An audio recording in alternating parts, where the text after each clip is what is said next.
I pushed open the front door, thinking I'd surprise Lena, but the moment I stepped inside, I heard whispers leaking from the bedroom. I froze. "Did he say he'd be late again?" a voice whispered. Adam's voice. My brother's voice. Then Lena's soft laugh followed, a sound that stabbed me in the chest. "He never checks anything. He trusts me too much." My breath shook. I walked toward the room even though every step felt like breaking. "Lena," I called, but my voice cracked. The whispering stopped. I grabbed the door handle, my hand trembling. "Please don't," I muttered to myself, but I pushed the door open anyway. Adam jumped back, and Lena reached for the blanket. "What the hell is this?" I yelled. She gasped. "It's not what it looks like." "Then tell me," I shouted. "Tell me what this is." Adam rubbed his face. "It just happened, man." "My wife and my brother?" I said, my voice shaking so hard it barely came out. "You think that just happens?" Lena stood up. "We've been struggling. You hardly look at me. You're never home. So you sleep with him?" I snapped. "That's your answer?" "You don't understand the pressure," she cried. "Bills, rent, everything falling apart. Evan." She stopped herself, but the damage was done. "Evan," I repeated. "What about Evan?" "Nothing," she said quickly. "Just forget it." "Forget it?" I laughed, a broken sound. "I walk in on you with Adam, and you want me to forget it?" Adam grabbed his shirt. "Look, I'm sorry. I messed up. You destroyed everything," I said. "Both of you." Lena reached out. "Please, let's talk." "I can't breathe in here," I whispered as I stepped back. "I can't even look at you." I walked out of the house, the cold night air hitting me like a slap. I sat on the curb, burying my face in my hands. Hey man, what happened?" Mark's voice came from behind me. I looked up, unable to speak. He crouched beside me. "You look like you got hit by a truck." I whispered. She was with Adam. Mark's eyes widened. "Damn. I'm sorry. I don't know what to do," I muttered. "I can't go back inside." "Then don't," he said. "Get in my car. Come on." I let him pull me up. "In the car?" he asked softly. "You want to talk?" "No," I said. "If I say it out loud, it'll become real." He nodded. "Then don't say anything. Just breathe before you break." At the motel, he handed me a key. "Stay here tonight. I'll cover it." "I'll pay you back," I said. "I know you will," he replied. "Try to sleep." But sleep was impossible. I lay on the stiff bed staring at the ceiling, hearing Lena's laugh, Adam's voice, my own heart cracking again and again. Every lie she ever told me replayed like a cruel movie, and I couldn't stop watching. I turned onto my side, trying to escape the thoughts, but they kept clawing at me. "Why Adam?" I whispered into the dark. "Why him?" The room didn't answer. My phone buzzed, and fear twisted my stomach. It was Lena. I stared at her name flashing like a wound. I picked up. "Don't call me," I said. "Please." "Can we talk?" she begged. "Not tonight." "You just walked out," she said. I panicked. "You panicked?" I whispered. "I walked in on you with my brother." Silence. Then she whispered, "I'm sorry." "No, you're sorry you got caught." "That's not fair," she snapped. "Nothing about this is fair," I replied. "I trusted you. I trusted him." "You weren't supposed to come home early," she muttered without thinking. The words sliced through me. "So that's the real problem?" I said. "My timing." "I didn't mean it like that." "I can't do this," I said. "Not tonight." I hung up and threw the phone onto the pillow. My throat felt tight, my hands shaking. I stood, pacing the room. What did I do wrong? I asked the empty air. Was I that easy to replace? I pressed my palms to my face, trying to breathe. A knock sounded on the door. "It's me," Mark called. "You okay?" "No," I said. He stepped in. "I brought water. Thought you might need it." I sat on the edge of the bed. "Thank you. You want me to stay a while?" he asked. "Or should I leave you alone?" I don't know, I admitted. I feel like I'm falling. He sat in the chair across from me. You're not falling. You're hurting. That's different. Feels the same, I whispered. What if this breaks me? Then I'll help you stand, he said. I closed my eyes, letting his words settle. For the first time that night, I felt a small piece of the chaos inside me slow down. But when Mark left, the silence rushed back in. I lay down again, staring into the darkness. Tomorrow, I whispered. I'll face everything tomorrow. But the lies, the voices, the betrayal kept echoing until the sun began to rise. I woke up with my head pounding, but I forced myself out of bed. I had to face Lena. I had to face whatever truth was left. When I reached the house, she was sitting on the couch like she had been rehearsing. Can we talk? She asked calmly. Too calmly. I stood by the doorway. Talk? After last night? She sighed. You shouldn't have walked out. We could have handled it better. Handled you sleeping with Adam? I snapped. Explain that to me. It wasn't supposed to go that far, she said. We were both stressed. That's not an explanation. It was a mistake, she whispered. No, I said. A mistake is dropping a glass. You planned this. You hid it. She looked away. You don't get how lonely I was. And Adam fixed that? He listened, she said. You were always tired, always distant. I clenched my fist. Say everything now. I want the whole truth. She paused, then her voice dropped. There's more. My stomach twisted. More what? She didn't answer. She reached for her phone and placed it on the table. Look if you want. I opened the messages. My chest tightened as I scrolled. Hotel reservations, weekend plans, money transfers, and a name that made my hands go numb. Evan. Her boss. A man she always called professional and strict. I stared at the screen. You were with him too? She swallowed hard. It wasn't what you think. What do I think? I said. Because right now it looks like my marriage was a playground for whoever gave you attention. It started because we were struggling, she said. He helped me with money. He offered opportunities. So you slept with him for a better life? Don't say it like that. How else should I say it? I stepped closer. Tell me why there are hotel bookings going back a year. She covered her face. I wanted more. I was tired of worrying about bills. I was tired of feeling stuck. So you upgraded your life by destroying mine. She didn't deny it. I felt something crumble inside me. Did you ever love me? I did, she whispered. But love wasn't paying the rent. The words cut deeper than anything Adam ever said. I dropped her phone on the table.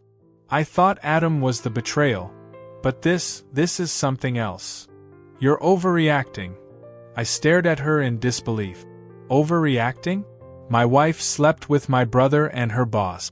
Tell me what reaction would make you comfortable. She rubbed her temples. Evan said you wouldn't understand. My jaw tightened. You talked about this with him? He said you'd be dramatic. He said you'd make things worse. I let out a shaky laugh. So he's advising you about how to cheat better? She glared. Don't twist everything. I'm not twisting anything, I said. You already twisted reality enough for both of us. My phone buzzed. A message from an unknown number. We need to talk. It's about Evan. I ignored it for a moment. I'm filing for divorce, I said. She froze. You're not even going to try? Try. I repeated. You haven't been my wife for a long time. I just didn't see it. You're angry, she said. You'll calm down. No, I said quietly. I won't. I turned to leave. Where will you go? She asked. Away from you, I said. Outside, I read the message again. Another text arrived. Please respond. I'm Claire. I work for Evan. It's important. I hesitated, then replied. What do you want? Her answer came fast. I know what he did to you and your wife. He's done it to others too. He targets people. He uses them. My pulse quickened. Why are you telling me this? Because you're next, she wrote. He's planning to ruin your job. He bragged about it. He said breaking you would be clean business. I sat on a bench, forcing myself to breathe. Why help me? Because I'm done watching him destroy people, she replied. Meet me? Or I can send proof. Proof. The word hit me hard. Part of me wanted to shut everything out. Another part, stronger, colder, wanted the truth. Send it, I typed. A minute later, files appeared on my screen. Emails, voice notes, plans. Evan wasn't just having an affair. He was using Lena to weaken me, to push me out of the company I depended on. I whispered, "How did my life become this?" Claire texted again. "I'm sorry. I know this hurts, but you need to protect yourself." For a long moment, I stared at the evidence. Betrayal wasn't just inside my home, it was circling me from every direction. But instead of breaking, something inside me steadied. A quiet, cold resolve. I typed back, "Thank you. I'll handle it." When I stood, the air felt different.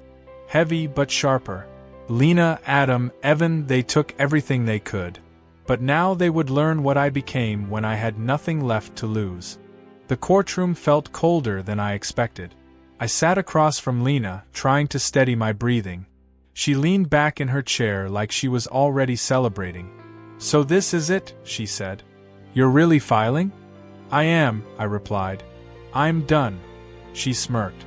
"You act like you're the victim." "I think catching you with my brother qualifies," I said quietly. Adam sat behind her, staring down at his hands. I looked at him. "Nothing to say?" He whispered, "I'm sorry." "Too late," I said. Then Evan walked in, wearing a suit too expensive for his conscience. He stood beside Lena like he owned her and the room. "Let's make this quick," he said. "Some of us have work." I met his gaze. "Some of us have integrity." He laughed. "Cute." Lena's lawyer cleared his throat. "We're requesting half of all savings, the car, and support for 6 months." I leaned forward. "You think you deserve that?" Lena shrugged. "Marriage has costs. And apparently so do affairs," I muttered. The judge entered, and the hearing began. Lena spoke first. "I carried most responsibilities. I supported him emotionally, financially." "Stop," I said. "You supported yourself with Evan's money." She glared at me. "You're being dramatic again." "Tell the truth," I said. The judge lifted a hand. "One at a time." Evan whispered something into Lena's ear. She nodded and sat straighter. My lawyer nudged me. "Stay calm." I didn't speak until asked. When the judge said, "Your response," I kept my voice steady. "I gave everything I could," I said. "I didn't expect perfection. I expected loyalty." "I didn't get that." Lena rolled her eyes. "Oh, please." I turned to her. "You cheated with my brother and your boss. And you're sitting here like you earned a prize." She laughed softly. "I earned more than you think." The judge sighed and reviewed the documents. After what felt like hours, he finally said, "The court grants the divorce. Assets will be divided. Mrs. Wright is awarded half the savings." "Half." Lena smiled like she'd won a championship. She leaned toward me and whispered, "Told you. You'll never rise again." My stomach twisted, but I didn't let her see it. I stood. "Enjoy what you took. It's the last thing you'll get from me." Adam stepped forward. "Wait, please." I cut him off. "Don't. Whatever you want to say won't fix anything." He lowered his head. I walked out without looking back. Outside, the air felt heavy, but at least it was mine. Mark was waiting by his car. "How bad?" "Half my savings," I said. And she laughed. He clenched his jaw. "She's worse than I thought." "I feel empty," I admitted. "Good," he said. I looked at him. "Good. That means there's space to rebuild." When we got to his place, his sister Sophie was in the kitchen. Mark introduced us. She studied me for a moment. "So you're the one dealing with the circus." "Something like that," I said. She poured coffee and slid a cup toward me. "You look like you stopped sleeping last month." "I probably did." She sat across from me. You think this is the end? At the moment, yes. She shook her head. No. This is the cut before the new skin forms. That's a dramatic way to put it. Pain needs drama, she said. It forces change. Mark laughed. She talks like this all the time. Just nod. But something about her words anchored me. She asked, "What's your next step?" "I don't know," I said. "Everything feels ripped out of place." "Let it be ripped," she replied. "Stop trying to glue the old life back together." Her bluntness startled me, but it made sense. Later that night, I sat in the living room while Mark fixed something on his laptop. My phone buzzed. "Claire, can we talk? I found something else." I stepped outside and called her. "What did you find now?" Her voice sounded tense. "You need to see these. Evan's doing more than cheating and manipulating. He's laundering money through fake consulting accounts." I exhaled slowly. "And he's confident enough to show up in court today?" "He thinks he's untouchable," she said. "But this could ruin him." "Why tell me?" "Because you deserve justice," she said. "And because I'm done being scared." I leaned against the porch railing. "What do you want me to do?" "I'll send the documents," she said. "Decide later. Just don't ignore it." When the files arrived, I opened them on my phone. Everything was there: transactions, names, forged approvals. I whispered, "He really thinks he's above everyone." Sophie came outside. "You okay?" "Not really," I said. She crossed her arms. "You want to talk or pretend you don't?" I showed her the screen. "This is Evan. He's dirty in ways I didn't imagine." She scanned the files and whistled. "Looks like Karma's tired of waiting." "What do I even do with this?" "Whatever helps you breathe again," she said. Her words settled like a spark inside me. For the first time in weeks, I felt something other than pain, something sharp, something alive. Hope, maybe. Or the beginning of a plan. I looked at the documents again. "He thinks he broke me." "Then show him he didn't," Sophie said. And for the first time, I believed I could. Claire called early in the morning. "We're ready," she said. "If you want to expose Evan, today's the day." I sat up, rubbing my face. "You're sure this will work?" "It will," she said. "I sent everything to the auditors. They're opening an investigation." My heart sped up. "What happens next?" "You wait," she replied. "And he falls." Later, I met Claire near the office building. She handed me a printed folder. "This is your copy," she said, "in case he tries to spin the story." I opened it. The numbers, signatures, transfers. They were undeniable. "You did all this?" I asked. "I did what I should have done a year ago," she said. "I'm tired of being silent." Before we entered the lobby, she touched my arm. "He won't see this coming," she whispered. "I don't want revenge," I said. "I just want the truth out." She nodded. "Then let the truth do the work." The company exploded by noon. Employees rushed around, whispering, pointing at screens. Someone shouted, "The board called an emergency meeting." Another said, "Is Evan really being investigated?" I saw Evan storming through the hallway, red-faced. He spotted me. "You," he growled. "Did you do this?" I stayed calm. "I didn't do anything. Your books did." "You think this will hurt me?" he snapped. "It already did," I said. He pointed a shaking finger at Claire. "Traitor." She lifted her chin. "Truth teller." Security escorted him out 2 hours later. I watched through the glass doors as he screamed at them. Lena followed him outside, her voice cracking. "What am I supposed to do? I need this job." He shoved her hand away. "Figure it out." Her panic echoed across the parking lot. Adam appeared minutes later, pacing in circles. I heard him say, "She promised she'd help me get in here. What do I do now?" His voice shook. Karma was working faster than I expected. Mark texted me. "You okay?" I replied, "I'm steady." Back at his place, he said, "So what now?" "You exposed him. The whole building knows." That part's done, I said. Now I build something else. You mean the business idea? He asked. Yes, I said. If I don't start now, I'll never start. He grinned. Then let's do it. That night, I spread papers across the table. Numbers, plans, sketches. Mark leaned over them. Okay, a logistics company. Why this? It's what I understand, I said. Transport, coordination, supply movement. I know the gaps. He nodded. And the money? I'll use what's left, I said. And the divorce money. He winced. Harsh irony. It's fuel, I said. Nothing more. Sophie walked in, holding tea. What's happening here? We're building a company, Mark said. She sat beside me. Let me see. I handed her a page.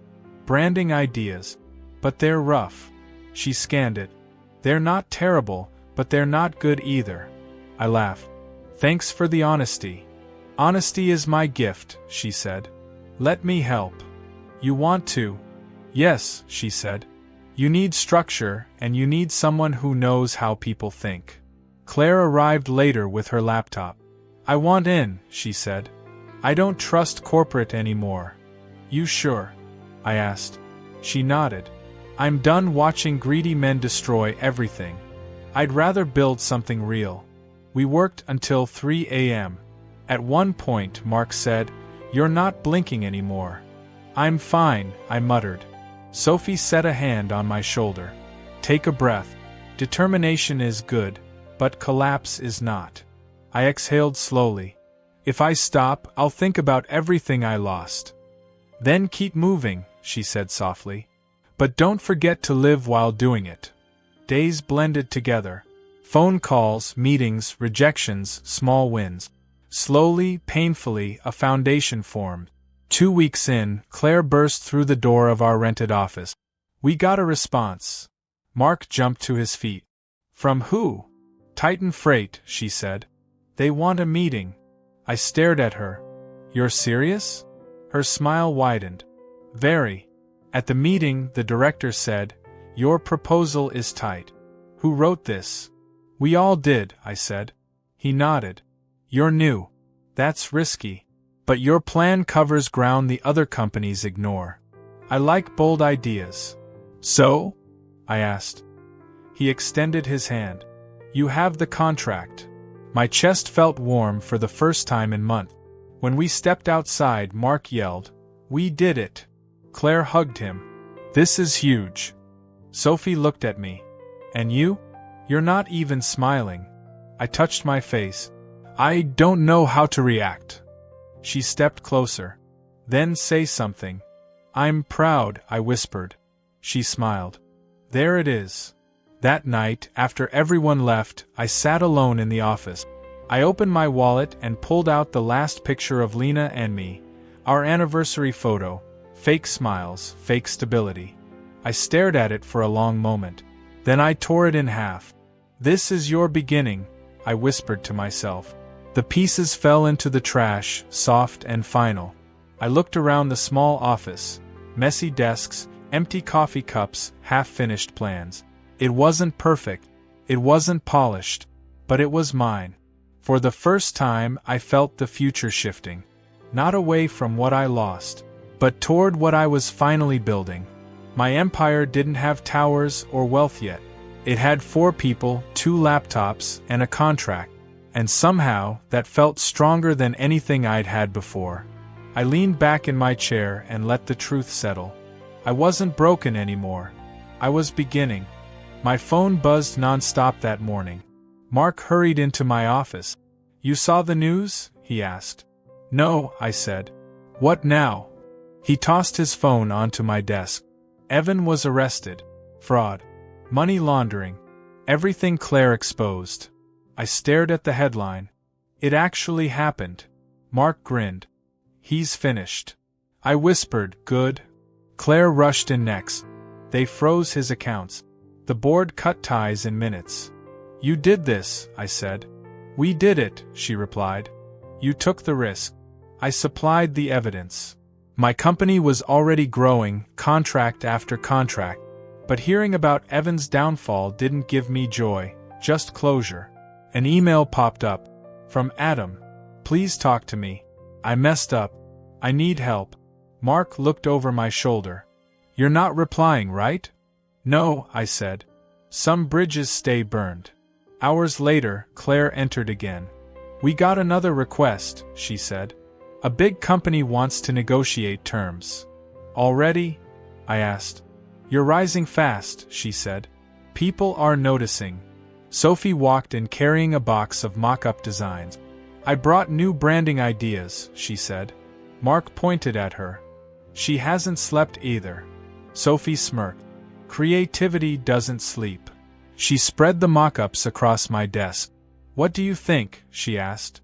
They're beautiful, I said. Then pick one before I make 20 more, she said. As the day slowed, Sophie leaned on the doorframe. You seem quieter today, she said. Just tired, I replied. From work or from everything else? Both, I admitted. She gave me a soft smile. You're allowed to breathe, you know. I'm trying, I said. Evening fell, and I finally stepped out of my office, only to freeze. Lena stood in the hallway. Her eyes were red, makeup smeared, clothes wrinkled. She looked like someone had pulled the ground out from under her. She whispered, "Can we talk?" I sighed. "Why are you here?" "Please," she said. "Just listen." I walked back into the office, and she followed. She looked around the room, the polished desks, the whiteboards, the folders. "You built all this?" she asked. "I did," I said. "Without you." She winced. "I know. And I'm not here to fight. I'm here because everything's falling apart." I sat down. "Say what you came to say." She took a shaky breath. "I made a terrible mistake." "Which one?" I asked. "There were a few." She whispered. "Evan promised me security. He said he'd protect my job. He said you were holding me back." "And you believed him," I said. "Yes," she cried. "I was stupid." I folded my arms. "And Adam?" She shut her eyes. "I don't even know what I was thinking. I was desperate and angry. I blamed you for everything.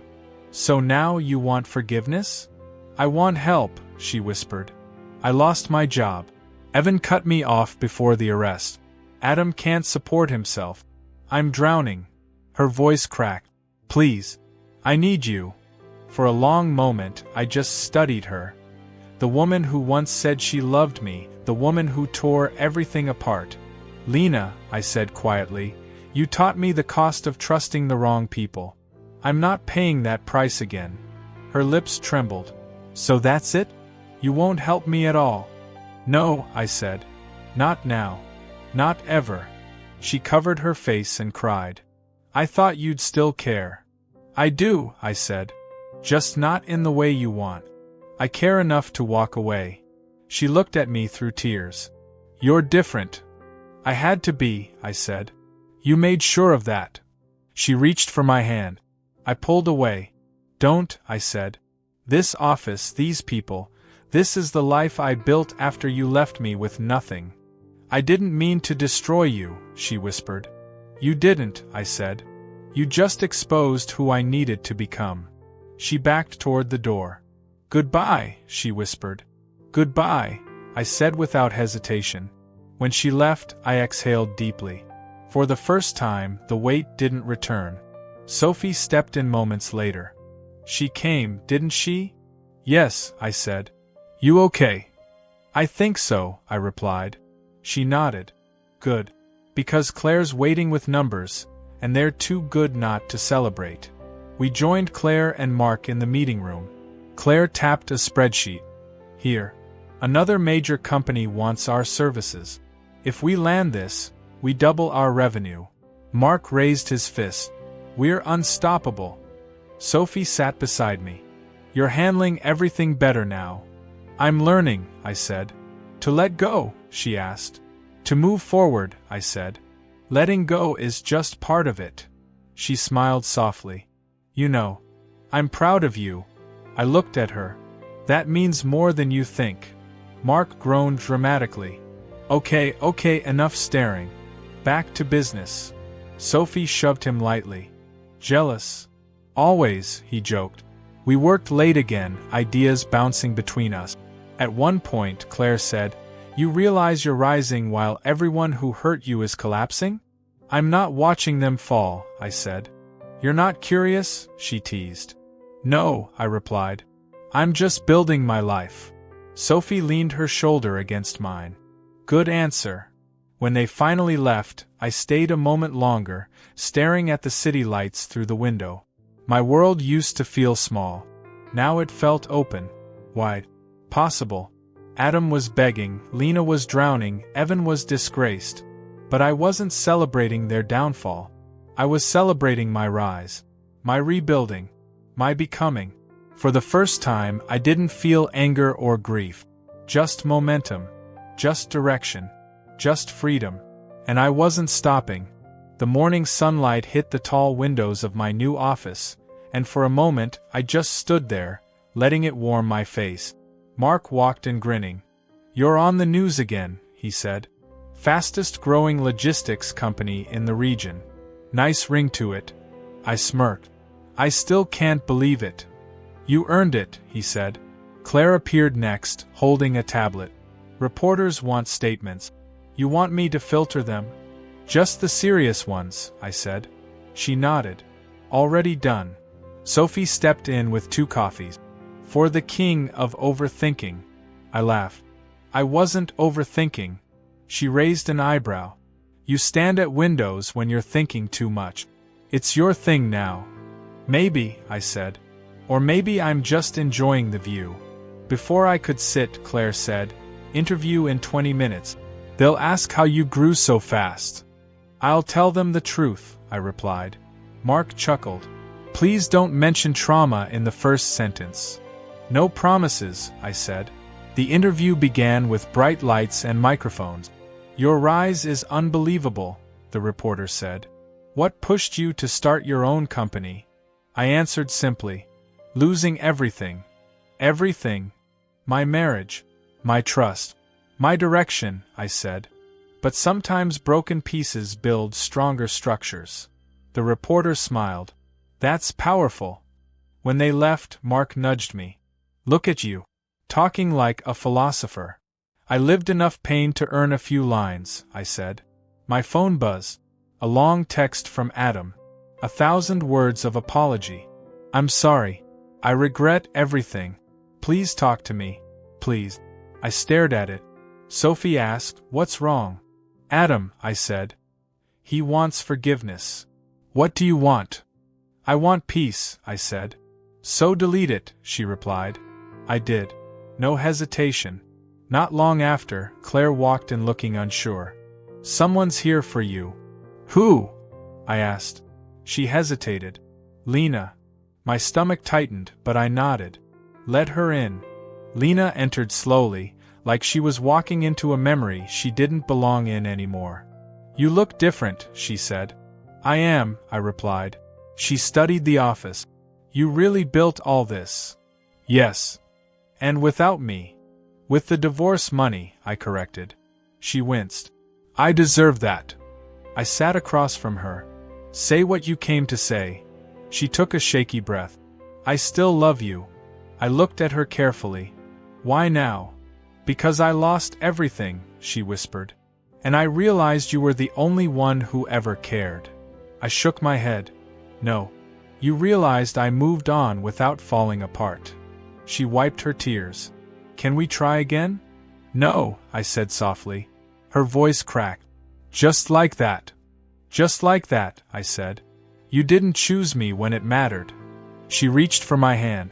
I pulled away. You walked out of my life the moment you chose someone else, I said. Today is just the funeral of what died back then. She sobbed. I'm sorry. I really am. I believe you, I said. But sorry isn't a time machine. She stood slowly. Goodbye then. Goodbye, I said with no anger. Only peace. When she left, Sophie stepped into the doorway. You okay? She asked. Yes, I said. For the first time, yes. She sat beside me. You know, most people would want revenge. I don't, I said. I just wanted my life back. And now I want to live it. She smiled. Good.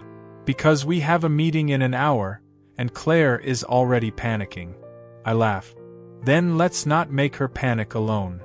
As we walked, she asked quietly, Do you regret any of it? I stopped. The hallway was silent. No, I said.